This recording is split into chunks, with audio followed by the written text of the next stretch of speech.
चलिए आज हम लोग बात करेंगे नरेंद्र मोदी और राहुल गांधी में अंतर क्या है, दोनों में से सबसे बेस्ट लीडर कौन है। नरेंद्र मोदी की आयु लगभग 75 वर्ष हो चुकी है और राहुल गांधी की आयु अभी लगभग 55 वर्ष के आसपास मानी जाती है। उम्र के हिसाब से देखा जाए तो राहुल गांधी अभी फुर्तीले और फिटनेस के हिसाब से अच्छे हैं और नरेंद्र मोदी थोड़ा एज के मामले में कहीं ना कहीं थोड़ा ज्यादा एज के हो जाते हैं, लेकिन फिर भी 75 वर्ष की आयु में अपने आप को इतना फिट रखना बहुत ही बड़ी बात है। अभी तक तो नरेंद्र मोदी पर फिटनेस को लेकर कोई शिकायत नहीं आया है। चलिए अब बात करेंगे एजुकेशन के बारे में। राहुल गांधी ने रॉलिंस कॉलेज से ग्रेजुएशन कंप्लीट की और कैम्ब्रिज यूनिवर्सिटी से राहुल गांधी ने एमफिल किया है। नरेंद्र मोदी की बात करें तो गुजरात विश्वविद्यालय से राजनीतिक विज्ञान में बीए की डिग्री प्राप्त की है और राजनीतिक विज्ञान में एमए भी किया है। इस मामले में देखा जाए तो राहुल गांधी नरेंद्र मोदी से थोड़ा ज्यादा ही पढ़े लिखे हैं। अब बात करेंगे राजनीतिक पकड़ के बारे में। नरेंद्र मोदी एक गरीब परिवार से निकलकर राजनीतिक में आए हैं। वे सबसे पहले बीजेपी पार्टी के एक छोटा मोटा कार्यकर्ता हुआ करते थे। उन्होंने एक बूथ लेवल से कार्य करते हुए विधायक, मंत्री और प्रधानमंत्री तक की सफर की है। उन्होंने राजनीतिक में आने वाली हर परिस्थितियों को करीबी से देखा है और अपना पहचान अपने मेहनत की दम पर बनाया है। वहीं पर देखा जाए तो राहुल गांधी एक बड़े राजनीतिक परिवार से आते हैं, जहां पर परिवार के अधिकतम लोग भारत के प्रधानमंत्री भी रह चुके हैं, जिन्होंने बहुत से दिनों तक सरकार की सत्ता संभाली है। इसी के चलते राहुल गांधी को भी नाम और पहचान मिल जाती है। राहुल गांधी ने पहली बार 2004 में राजनीतिक ज्वाइन की थी और 2004 के आम चुनाव में भारी मतों से जीत हासिल की। राहुल गांधी ना ही सही से भारत के राजनीति को समझते हैं और ना ही उन्होंने कुर्सी पाने के लिए कड़ी मेहनत की है, क्योंकि जिस परिवार से वे आते हैं लोग उसे उनके परिवार के नाम से ही वोट दे देते हैं और अभी के समय में कांग्रेस की ओर से लीड भी कर रहे हैं भारत के प्रधानमंत्री बनने के लिए। इस जगह देखा जाए तो नरेंद्र मोदी राहुल गांधी से बेस्ट लीडर है, क्योंकि वह एक जमीनी स्तर से उठकर आज देश के प्रधानमंत्री बने हैं।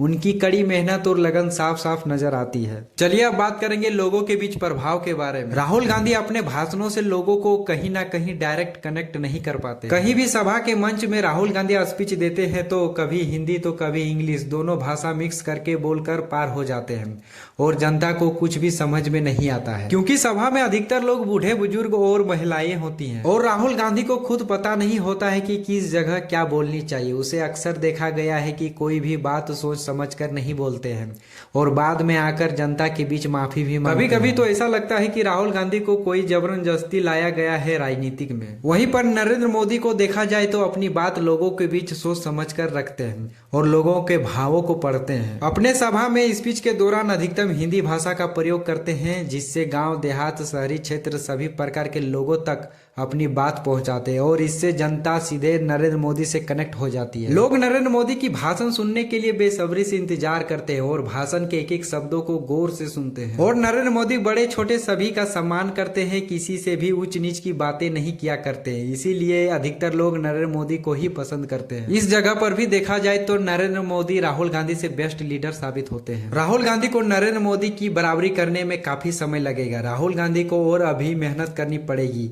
और राजनीति के बारे में भी समझना होगा तथा अपने व्यवहार में भी परिवर्तन लाना पड़ेगा, ताकि छोटे बड़े सभी लोगों से सीधे कनेक्ट हो सके। हमारी छोटी सी जानकारी आपको अच्छी लगी तो लाइक शेयर कमेंट जरूर करें। धन्यवाद।